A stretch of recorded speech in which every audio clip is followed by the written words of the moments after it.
नमस्कार दोस्तों, आप पढ़ रहे हैं कक्षा 10वीं एनसीईआरटी गणित। आज हम पढ़ेंगे प्रश्नावली 4.3 के प्रश्न क्रमांक 6 और 7 को, तो ध्यान से समझना। तो देखिए प्रश्न 6 है, एक आयताकार खेत का विकर्ण उसकी छोटी भुजा से 60 अधिक है और बड़ी भुजा छोटी भुजा से 30 मीटर अधिक हो तो खेत की भुजाएं ज्ञात करना है। जैसे हम मान के चलते हैं, ये हो गया एक आयताकार खेत। अब देखिए इसका विकर्ण तो ये कहलाता है ना, या तो ये होगा विकर्ण या फिर ये होगा। हमने एक ही विकर्ण खींच के बता रहे हैं।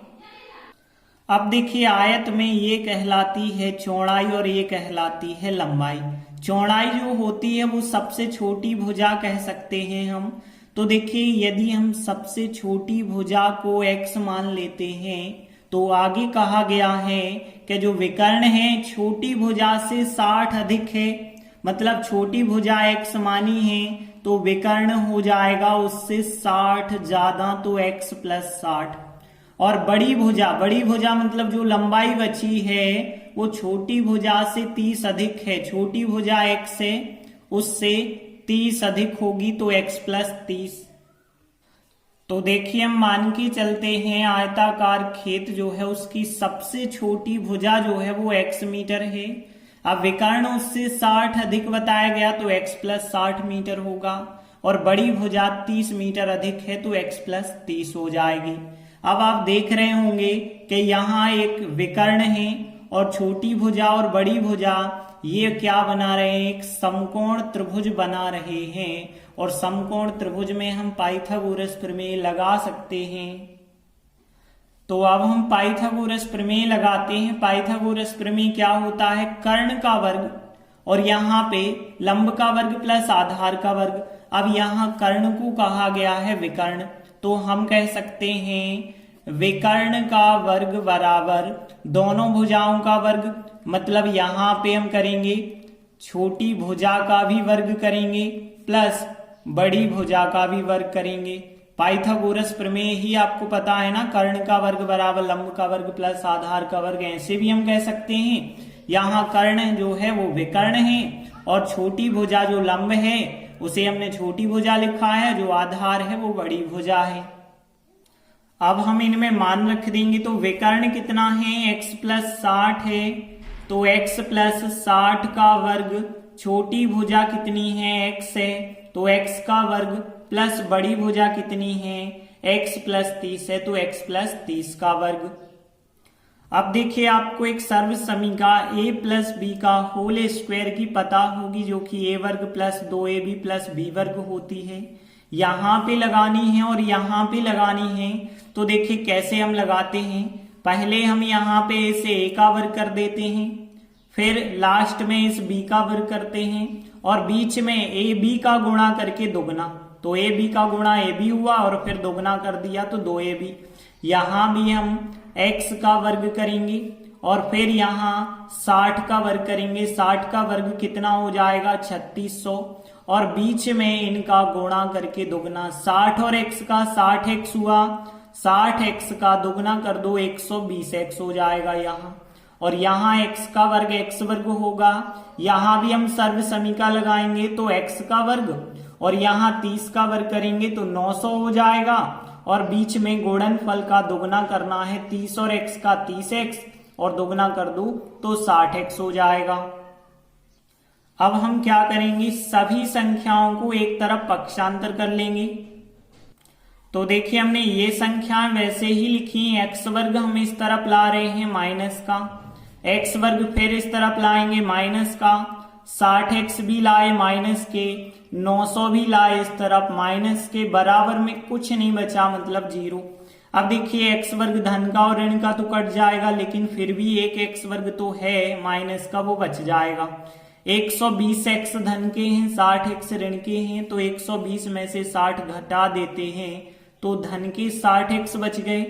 3600 धन के हैं, 900 ऋण के हैं, घटाएंगे तो धन के कितने बचे होंगे 2700, बराबर चल रहा है 0। अब देखिए माइनस का x वर्ग है, प्लस का हम बना लेते हैं तो माइनस चिन्ह का पूरे समीकरण में गुणा, तो x वर्ग प्लस का, और जो प्लस है वो माइनस बन जाएगा। यहां भी जो प्लस के 2700 हैं वो माइनस के बन जाएंगे, बराबर 0 है। तो इस प्रकार से हमें एक द्विघात समीकरण मिल जाएगा। अब हम क्या करेंगे, इसे गुणनखंड विधि से हल करते हैं।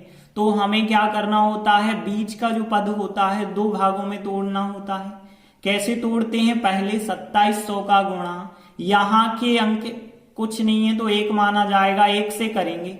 2700 का 1 से जब हम गुणा करेंगे 2700 आएगा। 2700 के ऐसे गुणनखंड लेने हैं, यहाँ माइनस के 2700 आ रहा, मतलब घटाने पे 60 आना चाहिए। तो ऐसे गुणनखंड हम लेंगे। तो यहाँ आपको पता है 90 और 30 का गुणा यदि हम करते हैं तो 9 3 27 होता है, और यहाँ पे 1 0 और 1 0 का 2 0 आ जाएगा। मतलब 90 और 30 लीजिए और इनको घटाइए तो 60 बचेंगे। माइनस के 60 चाहिए, माइनस की बड़ी कर लो, प्लस की छोटी कर दो। तो यहाँ पे हमने x वर्ग और इस 60x की जगह माइनस के 90x प्लस के 30x लिखे, माइनस के 2700 वैसे ही लिखे, बराबर 0। अब देखिए यहां से में इससे कॉमन लेना होगा, तो यहाँ x वर्ग, यहाँ x है, x कॉमन आएगा। यहाँ x वर्ग था, एक x बचा होगा। यहाँ 90x थे, x कॉमन निकल गया तो 90 बचे, प्लस अब यहाँ x माइनस 90 है तो यहाँ भी तो x माइनस 90 लिखना पड़ेगा, बराबर 0 का 0। अब यहाँ 30x थे, अंदर बचा x तो बाहर कॉमन निकले हैं 30। अब x माइनस 90 जो 2 बार आपको दिख रहा है, 1 बार लिखना होता है। बाकी x बचा और 30 बचा, इसे अलग कोष्टक में लिख दीजिए, x प्लस 30 बराबर 0। अब दो गुणनखंड आ गए हैं, इनके बराबर 0 है। अब हम अलग अलग गुणनखंड के बराबर 0 रखेंगे। तो देखिए इसके बराबर 0 रखा और इसके बराबर 0 रखा। अब यहाँ पे x बराबर माइनस के 90 उस तरफ गए, प्लस के 90 हो गए। यहाँ पे देखें तो x बराबर 30 उस तरफ जाएंगे, माइनस के हो जाएंगे। x के हमें 2 मान प्राप्त हो रहे हैं, लेकिन एक मान है ऋणात्मक, जो मान्य नहीं होगा, क्योंकि हमने सबसे छोटी भुजा x मानी है। x का मान माइनस में तो हो नहीं सकता, क्योंकि छोटी भुजा माइनस 30 मीटर हो जाए, ऐसा तो हो ही नहीं सकता है। तो ये जो है मान्य नहीं है, तो x बराबर 90 मान्य होगी। तो देखिए हमने लिखा यहाँ x बराबर माइनस 30 मान्य नहीं है, क्योंकि भुजा ऋणात्मक नहीं हो सकती, इसलिए x बराबर 90 ही हम मानेंगे। और जब 90 मानेंगे तो आयताकार खेत की सबसे छोटी भुजा हमने मानी थी x, जो कि हो जाएगी 90 मीटर। और फिर विकर्ण की बात करें तो विकर्ण जो है x प्लस 60 था। अब x का मान आ गया है 90, तो 90 प्लस 60 मतलब 150 मीटर हो जाएगा इसका विकर्ण। और यदि हम बात करें बड़ी भुजा, तो बड़ी भुजा हमने मानी थी x प्लस 30, x का मान 90, 90 प्लस 30 मतलब 120 मीटर हो जाएगी। तो इस प्रकार से सभी भुजाएं ज्ञात हो जाती हैं। तो प्रश्न 6 कंप्लीट हुआ। अगला 7वां सवाल है, दो संख्याओं के वर्गों का अंतर 180 है। छोटी संख्या का वर्ग बड़ी संख्या का 8 गुना है, तो दोनों संख्याएं ज्ञात करना है। देखिए यहाँ पे हमें दो संख्या जब ज्ञात करनी है तो एक तो आप x मानेंगे और दूसरी संख्या प्रश्न को पढ़ के मानेंगे।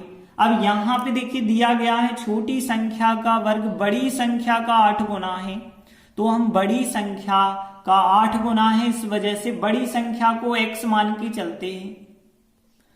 तो देखिए हमने मान लिया है कि बड़ी संख्या x है, तो छोटी संख्या फिर क्या होगी। तो प्रश्न में देखिए दिया गया है छोटी संख्या का वर्ग, तो छोटी संख्या का वर्ग जो है बड़ी संख्या का 8 गुना है, और बड़ी संख्या x मानी है, x का 8 गुना करेंगे तो 8x होगा छोटी संख्या का वर्ग। लेकिन हमें जरूरत होगी जब छोटी संख्या की, तो छोटी संख्या क्या होगी। देखिए अभी हमें पता चला कि छोटी संख्या का वर्ग कितना है 8x। यदि छोटी संख्या की बात करें तो वो हो जाएगी करणी 8x, क्योंकि वर्ग हटाएंगे तो वर्गमूल आएगा। अब आगे फिर प्रश्न पढ़ते हैं। दो संख्याओं के वर्गों का अंतर 180 है।